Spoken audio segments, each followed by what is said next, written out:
J'entends la sonnette et je vois 2 policiers. Il me dit, vous le reconnaissez? Alors j'ai dit oui, mais j'ai dit, mais il est mort?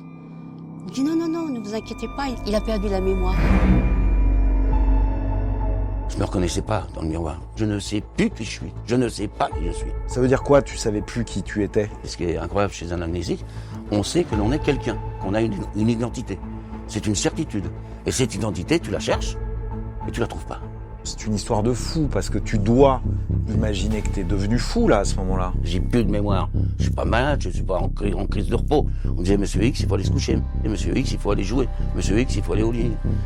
Voilà. C'est terrible. C'était monsieur X. J'ai pris dans la gueule quand même une amnésie totale de 30 ans. Et on me montre que j'ai des enfants. Et là, ça devient absolument insupportable. Par contre, quand j'ai vu la petite brunette, c'était autre chose. La petite brunette, c'est Martine. La petite brunette, c'est Martine. Ouais. Je me suis dit, elle est bonne. J'avais bon goût. Ma vie, il a fallu 33 ans pour qu'elle recommence. Martine, bonjour. Bonjour. Jacques Michel, bonjour. Bonjour Jean-Charles. Bienvenue dans Mon incroyable histoire. Jacques Michel, ton histoire, c'est une histoire de fou, à mon sens. Une histoire qui est presque pas croyable, on va le voir. En fait, un jour, tu as tout oublié. Tu as oublié 30 ans de ta vie.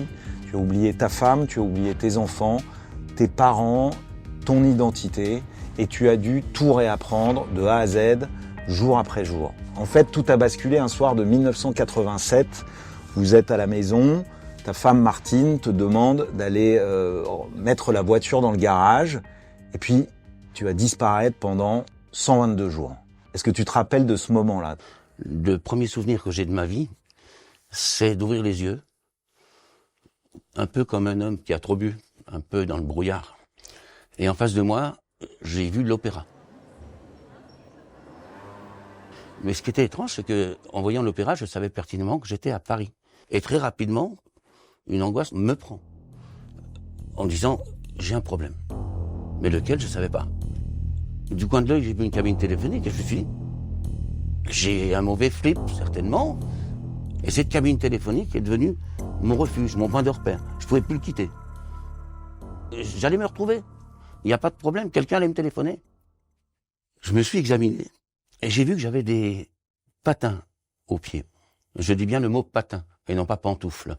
Vous comprendrez pourquoi après. T'es assis sur un banc et tu ouvres les yeux, tu vois l'opéra. C'est ça. C'est ça. Complètement paumé avec cette cabine téléphonique. La cabine téléphonique, mes patins aux pieds, et du coin de l'œil, je vois également un sac en plastique qui était à côté de moi. Et je dis, je sais pas qui il est, peut-être à moi, tout compte fait. Et j'ai pris ce sac en plastique comme si je le volais à quelqu'un. Et je l'ai ouvert, je l'ai fouillé. Et en le fouillant, il y avait une petite cordelette, il y avait des feuilles, il y avait un peu de monnaie.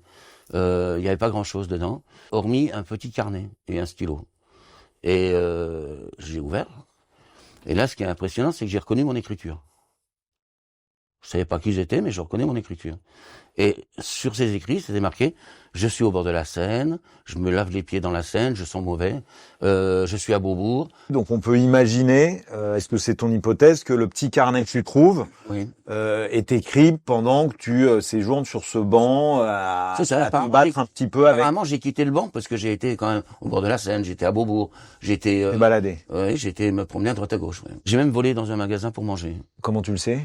Parce que j'avais écrit, donc j'avais navigué, et en dernier, je vois un mot qui disait « N'oublie pas d'écrire ». Je m'étais écrit à moi-même de ne pas oublier d'écrire. Et tous ces déplacements que j'avais faits, je m'en souvenais plus. C'est daté, c'est daté ou pas ces écrits? Il n'y avait pas de date dessus. C'est récent, tu le sais pas, ça se trouve c'est très vieux. Récent, ça angoisse encore plus. Ben oui, alors tu dis par ailleurs que tu ne savais plus qui tu étais, mais que tu reconnais ton écriture. Oui. Mais ça veut dire quoi, tu savais plus qui tu étais? Alors la question vient très très vite, très très rapidement. Je pense que ça se passe en quelques heures, où tout d'un coup on voit comment on est habillé, il y a le sac en plastique, on le fouille, etc. L'angoisse monte, et on sait, ce qui est incroyable chez un amnésique, on sait que l'on est quelqu'un, qu'on a une identité. C'est une certitude. Et cette identité, tu la cherches, et tu la trouves pas. Et tu dis, j'ai un problème. J'ai un problème, je ne sais plus qui je suis. Je ne sais pas qui je suis. C'est-à-dire, Jacques Et là, Michel, ça te vient pas. Ah bah rien du tout, rien. L'âge que t'as, L'âge que j'ai, même mon physique, quand je ne savais pas. tu sais que t'es un homme. Je me suis pas posé cette question. T'es Je me pas- suis juste posé la question à savoir à quoi je ressemblais. Et c'est pour ça que le reflet dans la cabine téléphonique était important, où je me suis découvert. T'es trouvé beau? Je me suis trouvé fatigué, mais présentable. Tu vois, ouais. Je serais peut-être pas sorti avec moi, mais je me trouvais normal, on va dire ça. Mais j'ai eu peur de ce reflet. J'ai eu peur du Pourquoi regard peur qui me lançait. C'est-à-dire? C'est le reflet qui me lançait un regard, c'est pas moi. C'était un étranger par rapport à moi. Ah J'étais oui. déjà un étranger par rapport à moi-même, mais c'était un étranger que je regardais. C'était pas moi.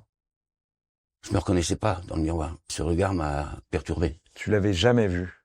Non, Enfin, tu crois que tu ne l'avais jamais c'est vu pas que sur je le crois, moment. c'était une certitude pour moi. Je me découvrais.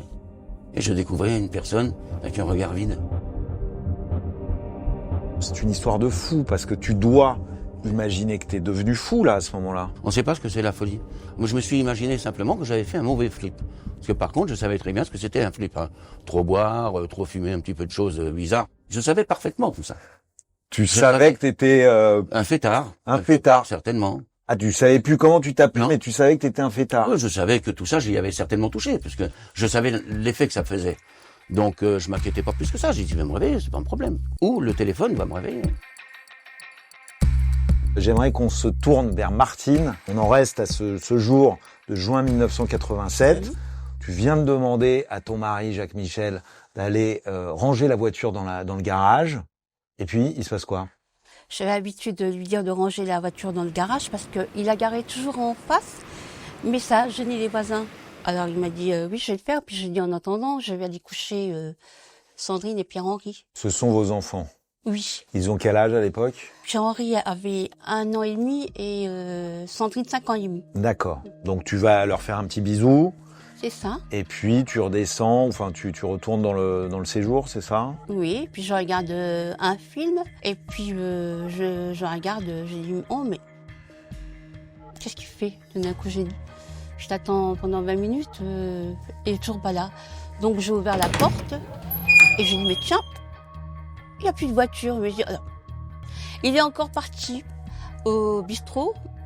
Il y avait toujours des potes là au bistrot. Des fois, il y allait, il me disait rien. Et puis, il partait comme ça, d'un coup, comme ça, hop. Je vais, puis il rentrait des fois à 1h du matin. Donc, j'avais l'habitude. Tu as continué à regarder ton film à la télé, c'est ça? Voilà, tout à fait. Et puis t'es allé te coucher, C'est ça. Oui. sans t'inquiéter. Non, sans m'inquiéter. Et à quel moment tu t'es aperçu que, je sais pas, 1h du matin, justement, 2h, 3h. Le lendemain, Donc le lendemain, tu te réveilles. oui. Tu tapes. Oui, ben, il y avait personne. Je dis, mais, oh, ça y est. J'ai dit, mais qu'est-ce qui s'est passé? Habitude, parce qu'il revenait tout le temps, hein. Donc, je me suis quand même inquiétée. J'étais quand même bizarre parce que il avait l'habitude de rentrer à 1h ou 2h du matin, mais il était toujours là. Et qu'est-ce que t'as fait alors? J'avais téléphoné du côté de chez mes parents, puis du côté de chez mes beaux-frères, parce que de temps en temps, il allait aussi jouer aux cartes. Ah oui, Ouais, eh oui. c'est un sacré Alors, loustic, le Jacques Michel. Oui, bien sûr. Et alors, donc, ils m'ont dit non, il n'est pas mûr, on l'a pas vu. Il y avait quelque chose que je ressentais, je dis, pas possible, il lui arrivait quelque chose. T'as appelé la police assez vite. Oh oui, parce que je m'inquiétais énormément. Ils m'ont dit, écoutez, madame, on peut encore rien vous dire, il va vous sans vous revenir, il est quelque part, mais il faut attendre au moins 15 jours. Ah oui, 15 jours. Oui. Avant 15 jours, on s'inquiète pas, on fait aucune Ouais, recherche. voilà, oui. Parce qu'il me dit, bon, peut-être qu'il est parti, c'est peut-être une aventure. Je dis, mais non, vous comprenez, c'est mon mari, je le connais. Alors, au bout de 15 jours, ben voilà, je suis retournée. Et comme on avait un bois, et en bas, il y avait la Moselle, alors moi, je m'inquiétais. Je dis, est-ce qu'il s'est pas noyé? Il s'est pas passé quelque chose dans les bois? Alors, ça fait que les policiers, ils ont fait une petite battue et tout. 15 jours sans rien, Oui, et oui. puis au bout de 15 jours, comme il est Oui. toujours pas rentré, Oui. ils organisent une battue. Et puis, Évidemment, ils trouvent rien. voilà. Tu es dans quel état? Ah bah j'étais vraiment dans un état vraiment le choc. Je dormais pas de la nuit. Et puis je calculais les jours sur mon calendrier. 1 jour, 2 jours, toujours pas là. Et ça va durer comme ça 122 jours. 122 jours, oui. Et justement, Jacques Michel, donc toi, on t'a laissé sur ton banc. Toi, t'es loin de tout ça. Tu ne sais même pas qui est Martine. Ah non. Tu ne sais même pas qu'il y a un garage. Tu ne sais même pas qu'il y a 2 enfants. Tu ne sais rien de tout ça. Tu ne sais rien de l'inquiétude de toute cette famille et de probablement beaucoup de gens qui t'entourent. Et toi, sur ton banc, à un moment, il y a la police qui vient... Contrôle d'identité. J'ai dormi apparemment plusieurs jours. Sur ce banc, même dans la cabine téléphonique, à l'intérieur de la cabine, pour pas rater un appel, jusqu'à ce que des policiers viennent faire un contrôle d'identité. Au lieu de les voir en tant que protecteurs ou des gens qui auraient pu m'aider, je les ai vus comme des agresseurs un peu. C'était des géants devant moi, moi j'étais couché, ils étaient debout. J'ai pris peur, je suis parti. J'ai couru moins vite qu'eux, ils m'ont rattrapé très rapidement, avec un pistolet sur la tempe. Ils m'ont jeté dans une camionnette, avec un pied sur moi, pour pas que je bouge, et ils m'ont emmené directement au poste pour m'interroger toute la nuit. Voyons, c'est violent. T'as été si agressif que ça pour qu'ils te fassent tout ça? J'ai peur, certainement. Toi, tu faisais peur? Aux vagabonds dans le coin, apparemment, du côté de l'Opéra, je pense qu'ils n'avaient pas forcément l'habitude. Une personne qui s'enfuit, ça fait peur. Il s'enfuit pas pour rien, théoriquement. Il a quelque chose à se reprocher. Donc ils voulaient savoir ce que j'avais à me reprocher. Donc ils m'ont interrogé. Leur question c'était dis-nous qui tu es, pourquoi tu t'es barré, pourquoi tu as voulu nous échapper, qu'est-ce que tu as à te reprocher, qu'est-ce que tu as fait, etc. Et à chaque fois je leur disais si tu veux savoir qui je suis, regarde le sac, c'est tout ce que j'ai. Je ne sais pas qui je suis. Je ne sais pas qui je suis. Donc lâchez-moi quoi. Et ils se sont aperçus assez rapidement apparemment qu'il y avait un problème quoi. Ils se sont dit waouh, il a quand même un problème ce mec.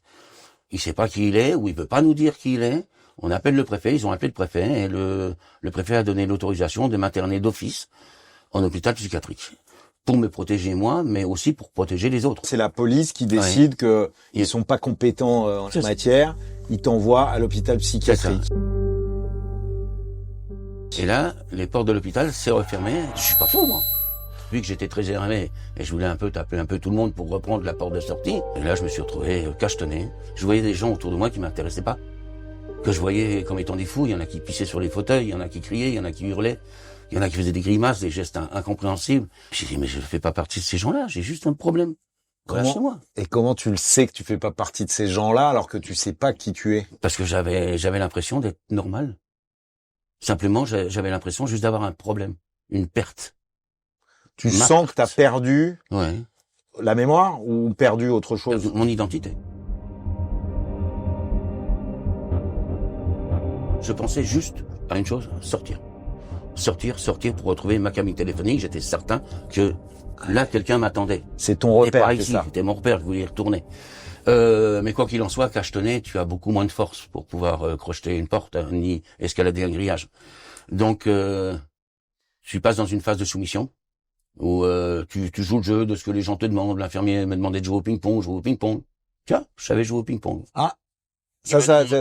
Il me demande d'ouvrir un livre, il me demande, tiens, c'est quoi? Bah, c'est Napoléon, pourquoi tu te poses la question à la con? D'accord. Ce qui était incroyable, c'est que je reconnais Napoléon, et moi, je me reconnais pas. Il m'envoie en art-thérapie, et là, je prends une feuille, des papiers, des crayons, des peintures, je sais peindre.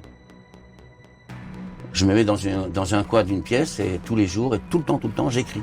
J'écris. N'oublie pas d'écrire. Je me l'étais dit. Ouais. Et j'oubliais pas d'écrire, et je demandais des feuilles, je piquais des feuilles, j'allais dans les bureaux des infirmières pour piquer des stylos. Écris quoi? Ce qui se passait, ce que je ressentais.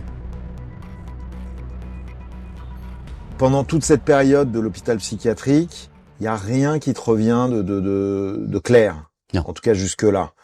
Il y a pas d'indice. Rien du tout.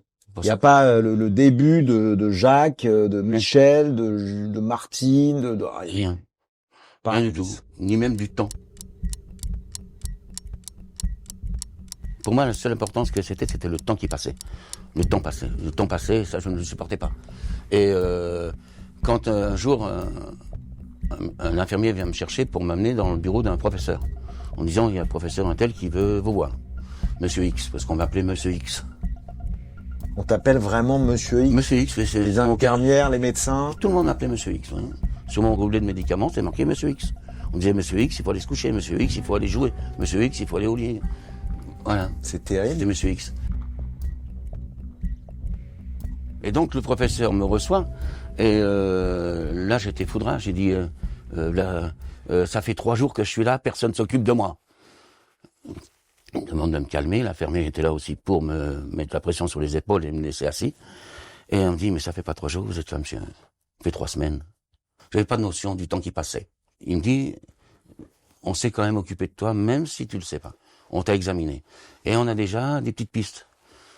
Et ils sont aperçus que j'avais plus un accent lorrain que parisien.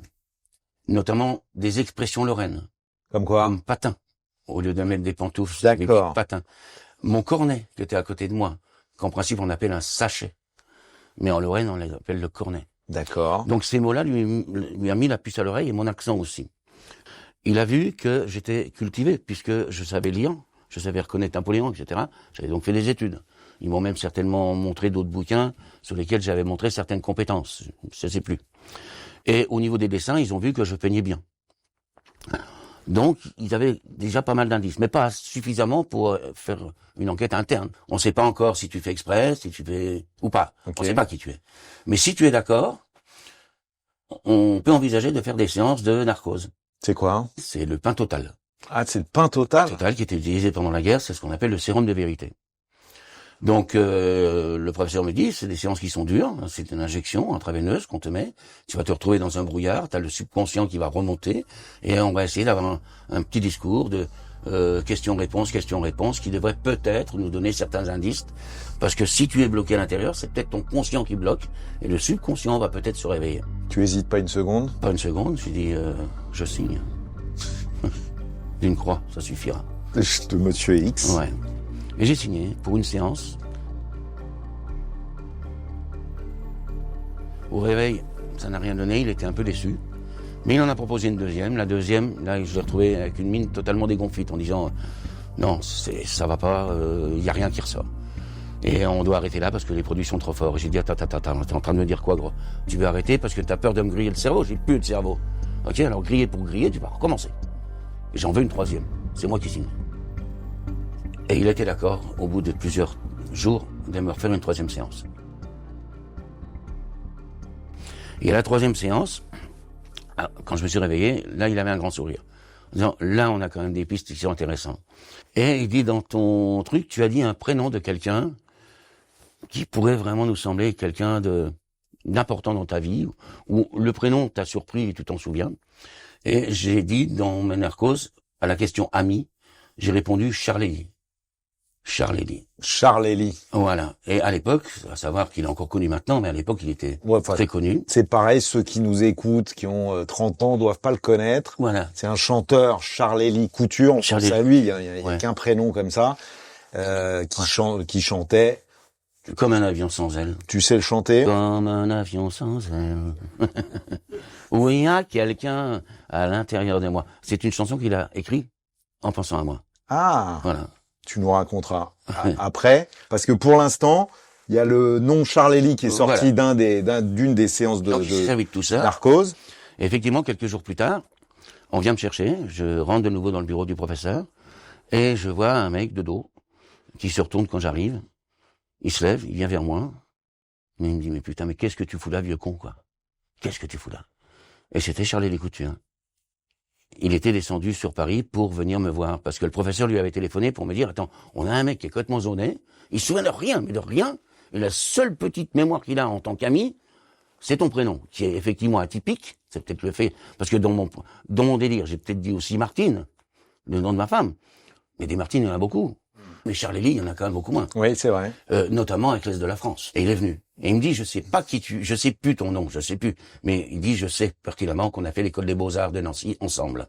Des années plus tôt. Voilà, des années plus tôt. Et donc, il dit, t'inquiète pas, avec les anciens élèves, la police et tout, c'est dans la poche, on va te retrouver. Donc, on lui a fait confiance, il est reparti. Et toi, quand tu le vois à l'hôpital psychiatrique Charlélie. Et là, du coup, tu le reconnais, toi? Ah, pas du tout. Ah. Sur quoi ça débouche? Alors, ça débouche sur, alors Charlélie, donc, apparemment, aurait fait des recherches au niveau de l'école des Beaux-Arts de Nancy, et en prévenant la police, comme quoi il a reçu un mec qui a fait l'école des Beaux-Arts avec lui. Et donc, les flics ont fait l'enquête, et avec l'enquête, et là, au moment-là, j'étais dans l'ordinateur, en tant que disparition, avec une photo, et là, donc, j'ai été retrouvé, et mes proches ont donc été prévenus Que, J'étais vivant, quoi. que tu étais vivant et que tu étais en hôpital Ouais. psychiatrique. Et là, c'est plus mon histoire. Ça.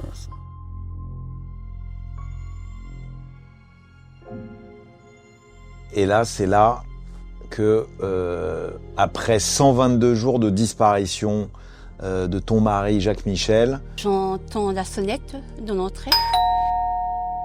Donc je vais ouvrir et je vois 2 policiers. Alors, il me dit, écoutez, je vais vous montrer une photo. Et d'abord, ils m'ont dit de m'installer. Donc tout d'un coup, ils me montrent la photo. Alors il me dit, vous le reconnaissez? Alors j'ai dit oui, mais j'ai dit, mais il est mort? Il dit non, non, non, ne vous inquiétez pas, il est pas mort. Mais c'est parce que quand j'ai regardé la photo, il était blanc. Et il avait le visage gonflé, mais blanc, blanc, blanc. Alors moi, je pensais qu'il était mort. Alors ils m'ont dit non, non, ne vous inquiétez pas, on l'a retrouvé. Et mais je dis où ça? À Paris. Mais je dis mais qu'est-ce qu'il fait là-haut à Paris?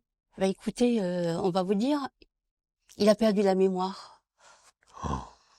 Alors moi j'ai dit bon, déjà une bonne chose, il était vivant. bah oui, Le plus important c'était ça. parce que j'imagine qu'après 122 jours, ça fait 4 mois, Bien sûr. sans aucune nouvelle, Nouvelle, oui. où il a passé le pas de la porte pour aller ranger la voiture dans votre garage, Ça, où tu le vois plus. je T'as vois. dû imaginer le pire. Bien sûr. T'as dû imaginer que Mhm, tu le retrouverais jamais. mhm. Et là, tout d'un coup, il est là, mais il est blanc, il est gonflé, Ah oui, oui, oh là et là. il est à l'hôpital psychiatrique à C'est Sainte-Anne. impressionnant. Et donc, t'y vas immédiatement.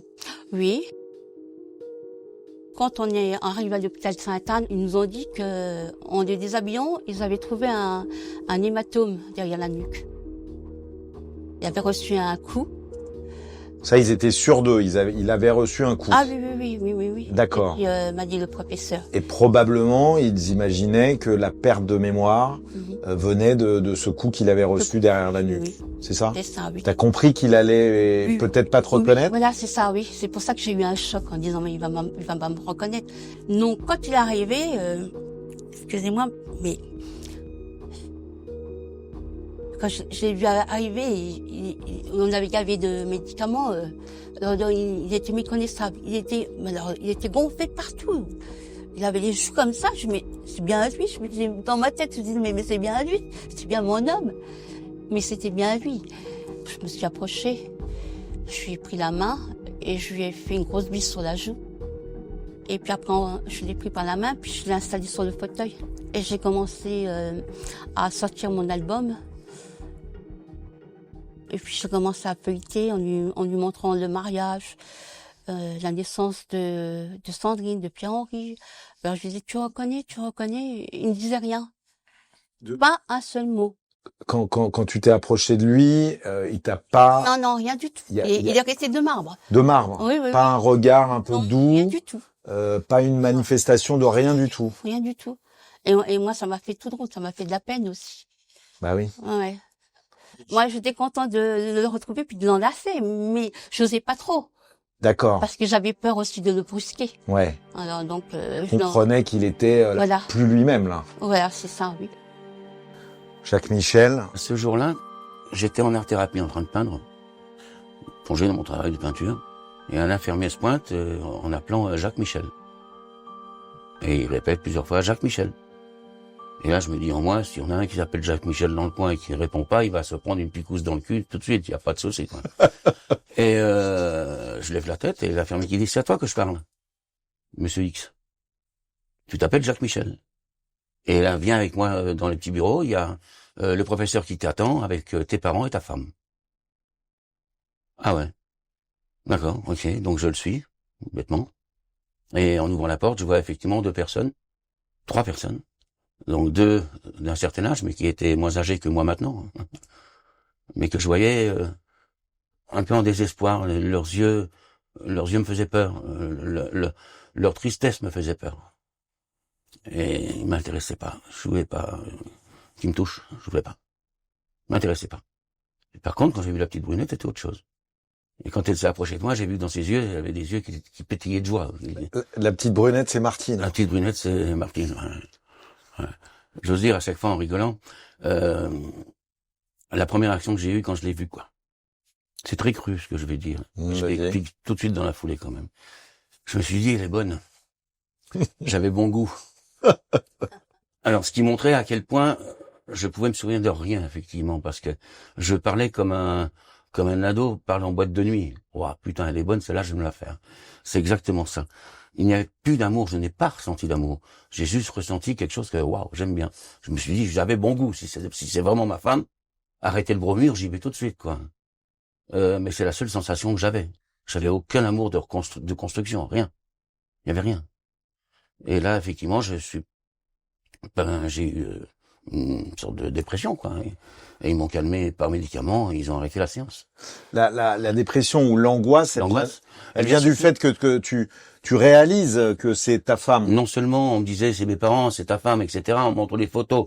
Les photos étaient compliquées. J'avais déjà du mal à me regarder dans un miroir et à me reconnaître. On me montre des photos où j'avais un bébé, 5 ans, 6 ans, 12 ans, machin, avec des visages différents.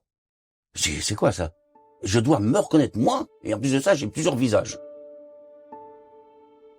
Donc là, j'étais la méduse complet là. Donc c'était très perturbant. Et on te montre aussi tes enfants. On me montre que j'ai des enfants. Et là, ça devient absolument insupportable. Plus je voyais ces gens-là, qui étaient des étrangers complets, plus ça m'angoissait, quoi. Jusqu'au jour où le professeur a dit, tu vas voir, en repartant un chrétien, tu seras dans un milieu connu avec des gens que tu vas certainement reconnaître à un moment. Ils vont te donner à manger ce que tu aimes, ce que tu aimais avant. Tu vas avoir plein de choses et ta mémoire va revenir. Ne t'inquiète pas. La logique du professeur, c'est que on n'a pas de mémoire avant les parents. C'est-à-dire qu'on vient au monde chez les parents. Donc ceux qui pouvaient me reconstruire depuis ma naissance, c'était mes parents, par le fait. Parce que ma femme, on s'est connus à 24 ou 25 ans, alors qu'avec des parents, il n'y a pas de passé sans parents. Donc ils pensaient que la bonne idée était de me mettre dans leurs mains. Et donc on m'a remis dans les mains de ces gens-là. Ils sont venus me chercher. Comme on va chercher un meuble chez Ikea, mais tu vois, dans le paquet, il manque des pièces. Hein, mais personne n'avait vraiment la notice pour me reconstruire, quoi. Tu les appelles ces gens-là? Ces gens-là, oui. Ces gens-là, c'est ta femme, oui. Tes parents, oui. Et puis tes enfants. Oui. Et pour toi, c'est ces gens-là? Ces gens-là, oui. Ils sont restés ces gens-là pendant 3 ans. C'est dingue, parce qu'on a l'impression que c'est une espèce de presque de punition où tu es envoyé chez ces gens-là. C'était des autres infirmiers, quoi, c'est tout. J'avais un mode d'emploi. Comme si tu changeais d'hôpital, quoi. Il fallait me faire des exercices tous les jours, me montrer des photos tous les jours, me montrer progressivement ma famille, oncle, tante, frère, doucement. Mais j'étais dans une famille où ils auraient préféré avoir un fils avec un bras ou une jambe en moins. Tes parents? Ouais. Pourquoi tu dis ça? Parce que c'est dur ce que je dis, mais j'étais d'une famille où un problème mental était totalement exclu. C'était exclu que mon fils ait un problème mental. C'était impossible. À chaque fois qu'on me présentait quelqu'un, on dit tu ne parles pas d'amnésie comme le professeur t'en a parlé. Tu dis pas que tu as une amnésie, tu dis simplement t'étais en cure de repos. Donc celle qu'on te présente, elle s'appelle Micheline, tu l'appelles tante Micheline, tu lui fais de gros bisous, puis voilà. Point barre. Et on me briefait à chaque fois que je rencontrais quelqu'un. Et à chaque fois, ça me faisait un mal énorme, parce que pour moi, ces personnes qu'on me présentait, on me les montrait en photo, avant de les voir. C'était de nouveau des étrangers devant moi. Ça n'a pas marché comme ça. Donc à un moment donné, ça me gonflait fortement, quoi. Et je suis devenu agressif envers mes parents. Et j'ai refusé de revoir d'autres personnes de la famille, parce que chaque personne était une blessure, c'était un coup de couteau dans mon cœur, quoi. C'était inimaginable. Je pouvais pas supporter ça.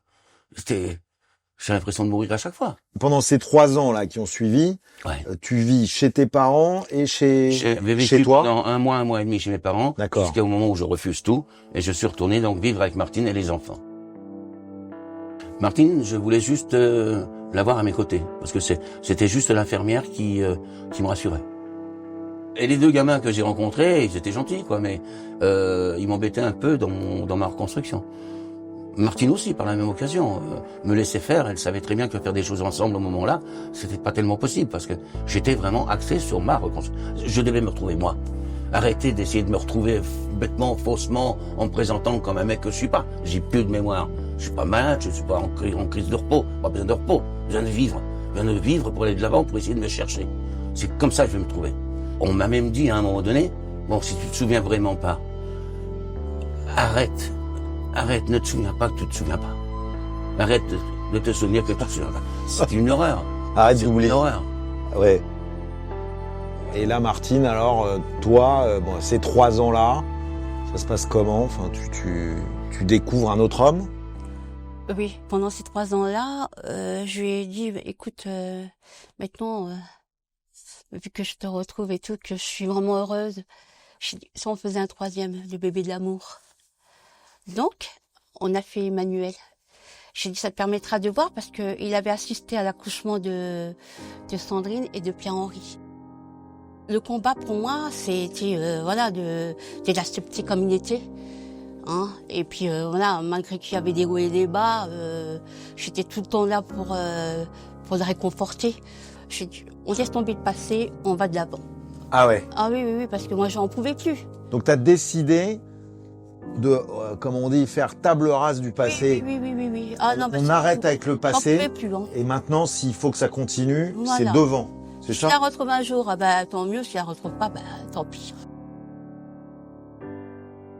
Quand Martine m'a dit arrête de regarder tout le temps derrière et on va de l'avant en faisant un 3e enfant, c'est là que j'ai eu un déclic en voyant et en écoutant le ventre de Martine.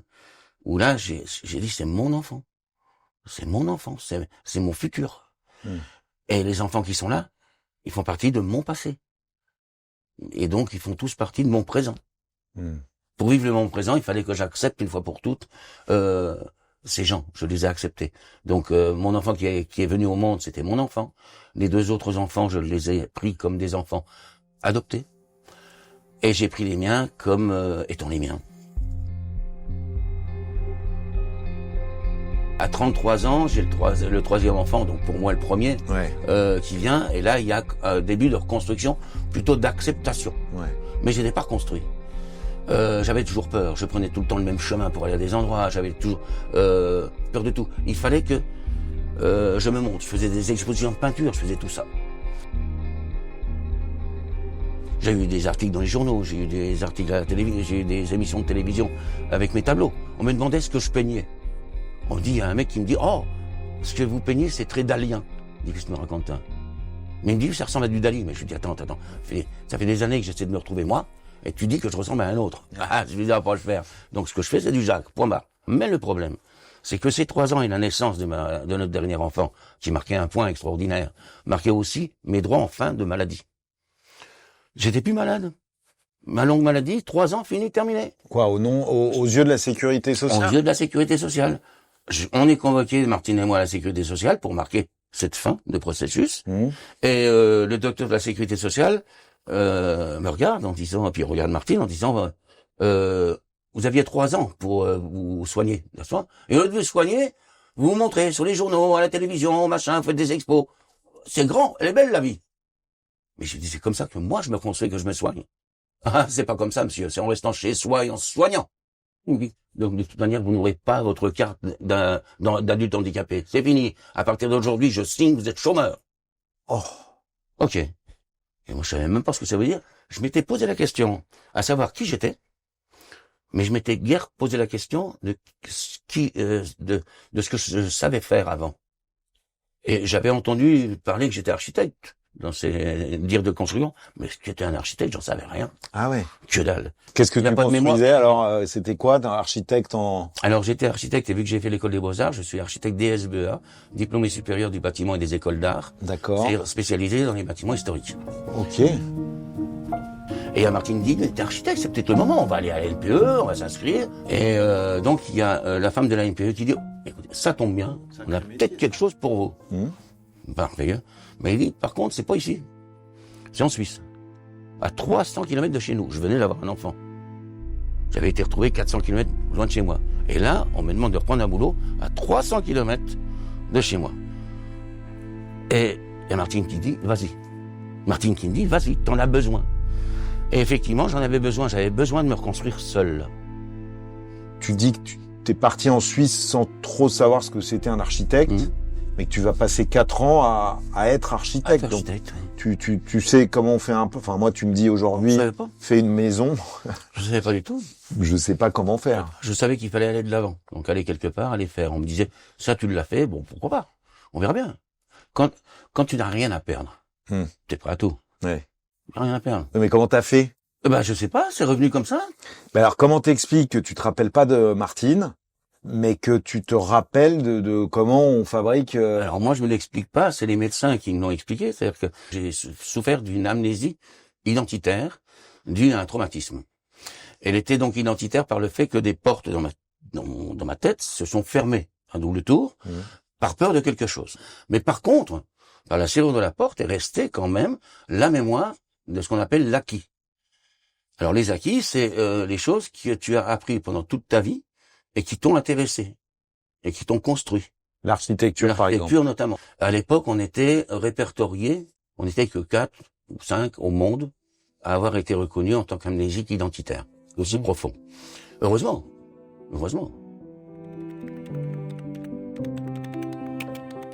Donc l'architecture, ça t'a remis dans un autre... dans un monde. Dans un autre monde. J'y ai vécu pendant 4 ans. Au bout de 4 ans, j'ai abandonné la Suisse suite au décès de mon père. Mon papa est mort brutalement d'une rupture d'anévrisme.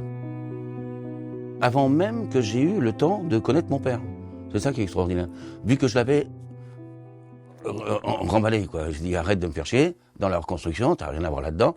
Et donc, j'avais pas pris en compte ce monsieur, qui était mon père, qui avait certainement plein de bonnes intentions. Il avait juste...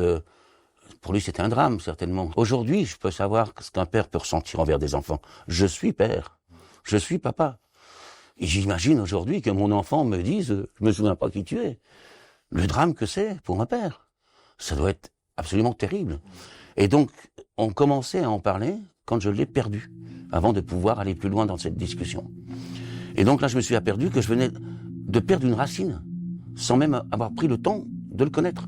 Et je voulais pas qu'il arrive la même chose aux miens, parce que là, entre-temps, j'étais devenu une racine pour les miens.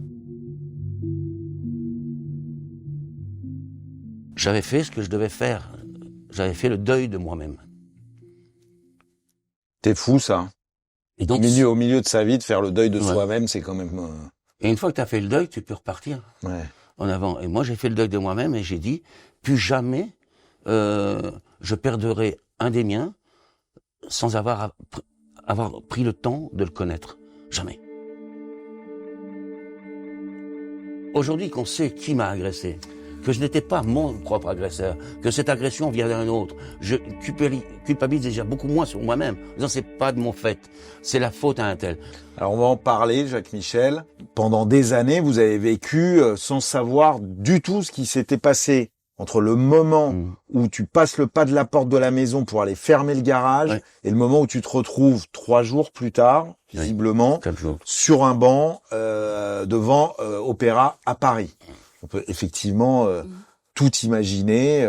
Donc tu savais que quelque chose avait été provoqué par un coup parce que l'hématome était présent, mais tu savais rien d'autre jusqu'à quelques années plus tard. Quelques années plus tard, où ça je l'ai appris à la prison de Mesqueleu. Non pas que j'étais en prison moi, mais j'avais été appelé à la prison pour présenter justement notre histoire aux prisonniers. Moi j'ai été enfermé, malgré moi. J'ai pris dans la gueule quand même une amnésie totale de 30 ans. Et c'était un comparatif qui était intéressant par rapport à celui qui a appris quelque chose, mais il sait pourquoi. Il en a pris pour 20 ans. Donc il y avait 2 fermetures, 2 enfermés qui étaient différents, mais quelque part on avait des choses à se dire. Quand tu visites à la prison, un policier raconte qu'il a quelques temps plus tôt interpellé un homme qui lui a fait penser à ton histoire. C'est ça.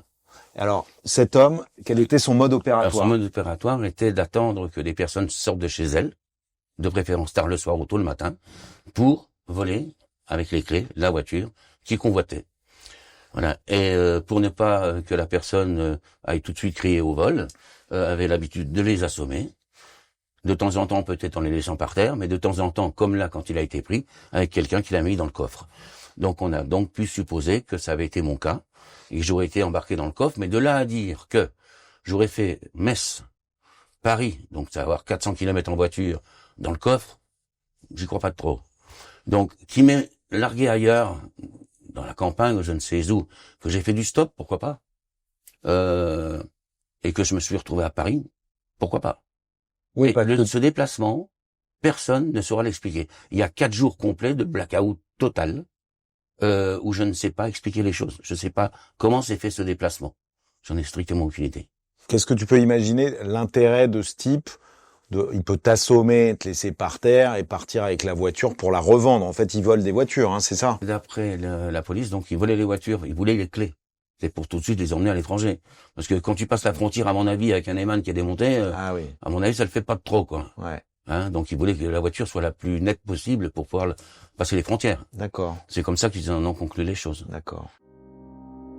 Le fait de savoir que c'était non pas moi, mais quelqu'un d'autre qui était susceptible de m'avoir fait ce tort, était une délivrance pour moi. Je pouvais recommencer à m'aimer, à m'accepter. T'avais encore un doute sur le fait que t'étais peut-être un mythomane.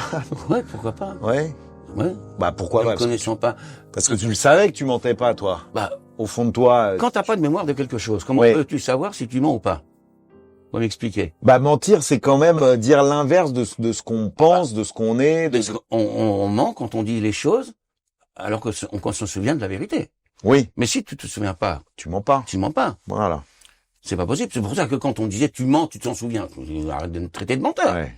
Je peux pas mentir sur quelque chose que je ne sais pas. Disons que c'est aux yeux des autres, au moins cette version a validé le fait que tu avais été victime d'une agression et que tu as tu es une victime. Et tu n'es pas quelqu'un qui a cherché cette situation. Qu'est-ce que vous gardez vous de positif dans toute cette histoire? Enfin, est-ce que vous regrettez absolument tout, ou est-ce que cette renaissance même de votre couple, puisque si j'ai bien compris, Martine, tu as découvert un autre homme. Oui. Tu as appris à vivre avec un autre homme. Ce n'est plus Jacques Michel que tu as connu. Oui, c'est plus le fêtard que j'ai connu bien dans le passé. Et alors, c'était plus sympa le fêtard ou Non, je préfère mettre en celui d'aujourd'hui là. Est-ce que t'es parfois jaloux de l'autre Jacques Michel qui n'est plus le même homme pour toi non plus? Non. Qui n'est pas le même homme? Tu peux être jaloux encore une fois sur quelqu'un que tu connais. Tu peux pas être jaloux sur quelqu'un que tu ne connais pas. Un cocu n'est pas cocu tant qu'il ne le sait pas. Hein. Donc si tu sais pas, tu sais pas. Hein. Pas de problème.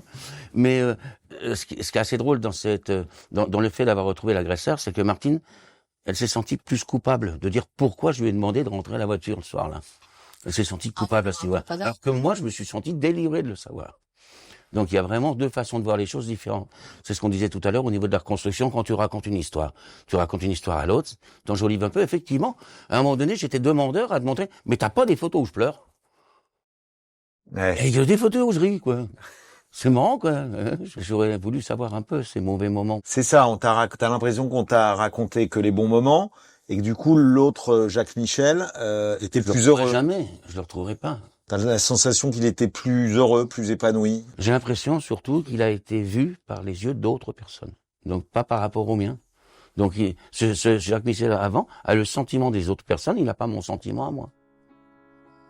Donc je peux pas dire qui j'étais.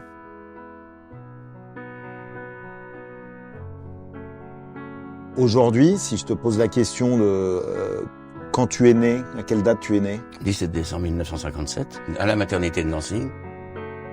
Tu as quel âge aujourd'hui? Et aujourd'hui, j'en ai 68. Est-ce que tu te rappelles du nom de ton meilleur ami? Non. Le film que tu as vu plein de fois dans ta jeunesse? Non plus. Non plus. Ça, tu l'as pas? Non. Tu l'as pas parce que Martine ne sait pas? Peut-être, oui. C'est Martine qui t'a... C'est Martine qui m'a reconstruit. Qui t'a reconstruit, mais Martine, elle sait pas tout. Bah non. Elle sait... Non, je sais pas. Par exemple, sur ton caractère, tes défauts. T'as quoi comme défaut? J'en ai pas. J'ai aucun défaut. Là, il ment. Oui. Je mens. Il a quoi comme défaut? Ah bah les défauts qu'il a, il est pas toujours aimable. Hein. Et sa grande qualité, ou ses grandes qualités? Eh ben, c'est d'aider les personnes. Ça, j'adore. Merci Jacques Michel. Merci beaucoup Martine. C'était passionnant. Merci. Merci Jean-Charles. Merci à tout le monde. Mais merci à vous aussi, à toute l'équipe.